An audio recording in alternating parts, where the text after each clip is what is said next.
नमस्कार साथियों, मैं विकास बघेल और आज हम शुरुआत करने वाले हैं नवोदय और सर्वोदय के इंट्रेंस एग्ज़ाम की जो टेस्ट सीरीज बैच है उसमें। तो आज हम शुरुआत करने वाले हैं जीके एंड जीएस की टेस्ट सीरीज से, जो कि आपका रहेगा जीके एंड जीएस से आपके क्वेश्चन जो रहेंगे। तो आपको क्या करना है, एक पेन और एक कॉपी लेकर बैठना है। जो क्वेश्चन हम बता रहे हैं उनको आपको नोट करना है। तो देखते हैं, आपका पहला क्वेश्चन है, देश का सर्वोच्च नागरिक सम्मान। देश का सर्वोच्च नागरिक सम्मान क्या है? What is the highest civilization honour of the country? Option है पद्मश्री, पद्म भूषण, पद्म विभूषण और भारत रत्न। तो साथियों, आंसर हो जाएगा भारत रत्न, क्योंकि पहले नंबर पर भारत रत्न आता है, दूसरे पर पद्म विभूषण और तीसरे पर पद्म भूषण, चौथे पर पद्मश्री आता है। ये चारों के चारों 1954 से चले आ रहे हैं अलग अलग फील्ड में। दूसरा क्वेश्चन देखते हैं। दूसरा क्वेश्चन है, पानीपत का द्वितीय युद्ध किस किस के बीच लड़ा गया था? तो पानीपत का द्वितीय युद्ध था किस किस के बीच लड़ा गया था? ऑप्शन है बाबर, इब्राहिम लोदी, हुमायूं, शेरशाह सूरी, अकबर और हेमू, अकबर और इब्राहिम लोदी। तो साथियों, जो पानीपत का प्रथम युद्ध था वो लड़ा गया था 1526 में बाबर और इब्राहिम लोदी के बीच में, और जो द्वितीय युद्ध था वो 1556 में अकबर और हेमू का पूरा नाम था हेमचंद्र विक्रमादित्य। जो पानीपत का द्वितीय युद्ध था वो 1761 में लड़ा गया था दुरानी साम्राज्य और मराठा साम्राज्य के बीच में। तो इसका आंसर हो जाएगा अकबर और हेमू। अगले क्वेश्चन की तरफ बढ़ते हैं। क्वेश्चन नंबर 3 है, लोकसभा अध्यक्ष अपना त्याग पत्र किसे देता है? जो लोकसभा का स्पीकर होता है वो अपना त्याग पत्र किसे देता है? ऑप्शन है उपराष्ट्रपति, प्रधानमंत्री, मुख्य न्यायाधीश, लोकसभा उपाध्यक्ष। तो साथ ही इसका सही आंसर हो जाएगा लोकसभा उपाध्यक्ष।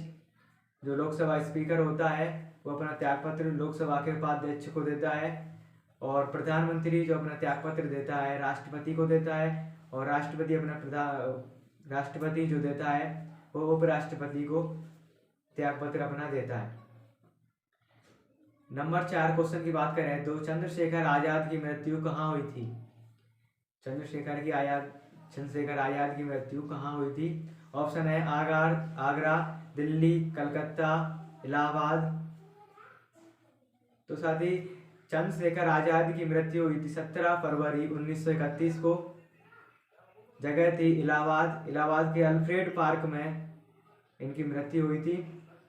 तो याद रखेंगे, इसका सही आंसर है इलाहाबाद, अल्फ्रेड पार्क। इलाहाबाद का नया नाम प्रयागराज रख दिया गया है, तो प्रयागराज से भी ऑप्शन बन सकता है।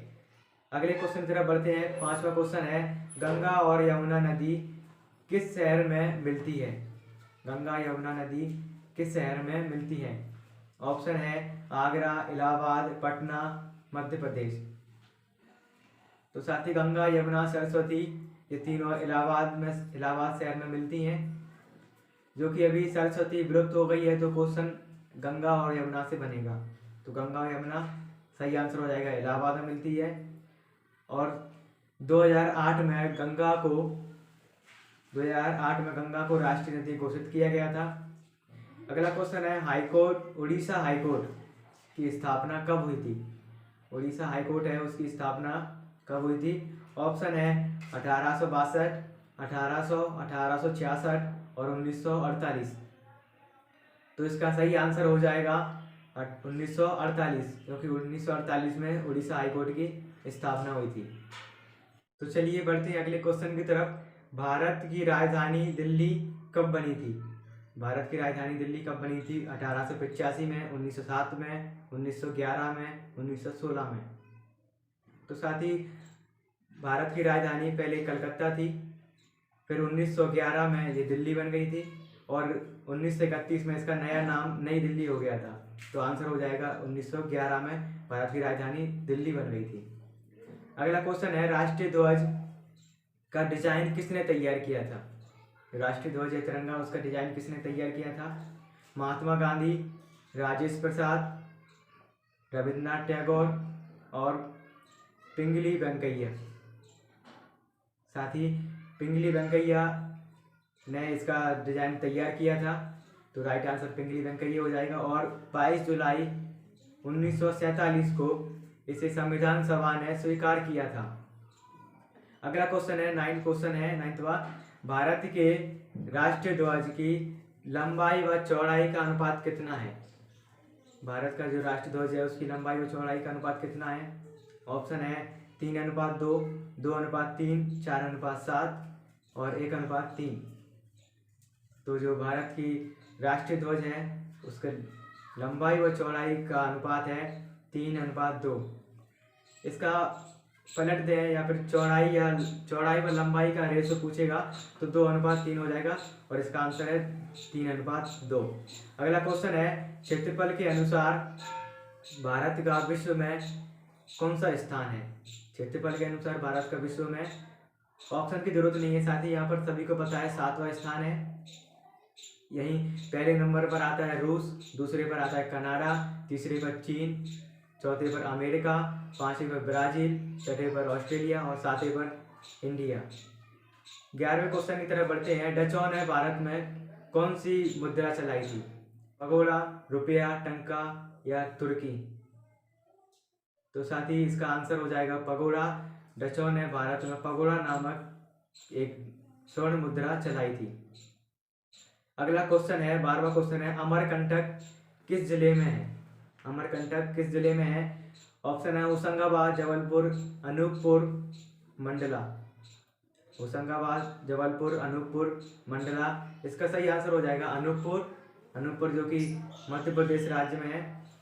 अगला क्वेश्चन है, जबलपुर जिले में बांध है, इनमें से कौन सा बांध जबलपुर जिले में पड़ता है? बरगी बांध, सरोवर बांध, सरदार सरोवर बांध, इंदिरा सागर बांध या फिर तवा बांध? तो इसका राइट आंसर हो जाएगा बरगी बांध। अगले क्वेश्चन की तरफ बढ़ते हैं साथी। ओमकारेश्वर किस नदी के तट पर स्थित है? ओमकारेश्वर जो मंदिर है वो किस नदी के तट पर स्थित है? क्षिप्रा नदी, पार्वती नदी, नर्मदा नदी या काली सिंध? तो साथ ही सभी को पता है कि नर्मदा नदी के तट पर ओमकारेश्वर मंदिर स्थित है। अगला क्वेश्चन है, 15वां क्वेश्चन, मध्य प्रदेश की सबसे ऊंची चोटी कौन सी है? सबसे ऊंची चोटी, हाईएस्ट पीक ऑफ एमपी कौन सी है? बीजागढ़ पहाड़ी, धूपगढ़ पहाड़ी, अमरकंटक चोटी या फिर शिखर चोटी? तो साथ ही आप सभी को पता है धूपगढ़ पहाड़ी, जो धूपगढ़ चोटी है वो मध्य प्रदेश की सबसे ऊंची चोटी है। 1350 मीटर की इसकी ऊंचाई है। 16वां क्वेश्चन, पृथ्वी की सबसे बाहरी परत जहां मानव निवास करते हैं, यहाँ मानव रहते हैं, वह परत कौन सी है? जलमंडल, वायुमंडल, सौरमंडल या स्थलमंडल? तो साथ ही इसका सही आंसर हो जाएगा स्थलमंडल। स्थलमंडल पृथ्वी की सबसे बाहरी परत है जहाँ पर मानव निवास करते हैं। 17वां क्वेश्चन है, अगला क्वेश्चन, वायुमंडल में सर्वाधिक पाई जाने वाली गैस कौन सी है? सर्वाधिक मात्रा में पाई जाने वाली गैस कौन सी है? ऑक्सीजन, नाइट्रोजन, हाइड्रोजन या फिर हीलियम? तो सबसे ज्यादा पाई जाने वाली, राइट आंसर हो जाएगा नाइट्रोजन गैस। सबसे ज्यादा पाई जाने वाली नाइट्रोजन गैस है। ये वायुमंडल में 78.09% पाई जाती है। और अगर ऑक्सीजन की बात करें तो ऑक्सीजन 20.95% पाई जाती है। अगले क्वेश्चन की तरफ बढ़ते हैं साथी। जीवाणु और कवक क्या है? जीवाणु और कवक उत्पादक हैं, अपघटक हैं, उपभोक्ता हैं या फिर इनमें से कोई नहीं, नन ऑफ दिस? तो साथ ही जीवाणु और कवक एक अपघटक हैं। दोनों क्या है? अपघटक हैं। आंसर हो जाएगा अपघटक। कुनैन नामक दवा किससे बनाई जाती है? चिकिल वृक्ष से, सिनकोना वृक्ष से, नीम के वृक्ष से या फिर ताड़ के वृक्ष से? साथ ही सभी को पता है कि सिनकोना वृक्ष से कुनैन नामक दवाई बनाई जाती है। और हमारा अगला क्वेश्चन और आखिरी क्वेश्चन है, उससे पहले मैं आपको बताना चाहूँगा कि आपने 19 क्वेश्चन देखे हैं और अगला 20वां क्वेश्चन है। आप हमें कमेंट करके बताएंगे कि आपके 20 में से कितने आंसर सही गए, कितने क्वेश्चन आपने सही किए हैं। अगला और लास्ट क्वेश्चन है, मध्य प्रदेश का स्थापना दिवस कब है? स्थापना दिवस कब मनाया जाता है? मध्य प्रदेश का स्थापना दिवस है 1 नवंबर को। साथ ही ऑप्शन की जरूरत नहीं है इसमें। और इसी के साथ हम विदा लेना चाहेंगे और हमारे इस चैनल को सब्सक्राइब कर दें, लाइक व शेयर करते रहें। हमारे टेलीग्राम चैनल से जुड़ने के लिए टेलीग्राम पर सर्च करें पूर्ण स्टडी, आपको वहाँ पर लोगो मिल जाएगा, आप वहाँ पर हमें ज्वाइन